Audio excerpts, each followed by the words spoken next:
দেখো কটা বড়া বানাবো। পেঁয়াজ কুচি নিয়েছি, কাঁচা লঙ্কা কুচি নিয়েছি, এই দেখো লাউয়ের খোসাগুলো না ফেলে এগুলোকে আমি কুচি এর মধ্যে দিয়ে দিয়েছি। তা আমি কিছু পকোড়া বানিয়ে নিচ্ছি। এদিকে আমার তেল গরম হয়ে গেছে, একে একে আমি পকোড়াগুলো ছেড়ে দিলাম। আর দেখবে সব দিন না মাছ মাংস বলো সবজি বলো খেতে কেউ ভালোবাসে না। আমরা তো খেয়ে নেবো, কিন্তু বাচ্চা যাদের বাড়িতে আছে তারা কিন্তু রোজ রোজ সবজি খেতে ভালোবাসে না। কেন আমার ছেলেও তো তাই করে। তা আমি এখন দেখো এপিট ওপিট করে দুপিট ভালো করে ভেজে নিচ্ছি।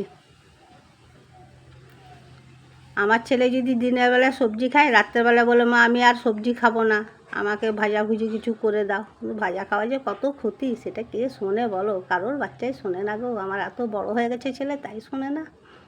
তা আমি কিছু আলুও ভেজে নিলাম।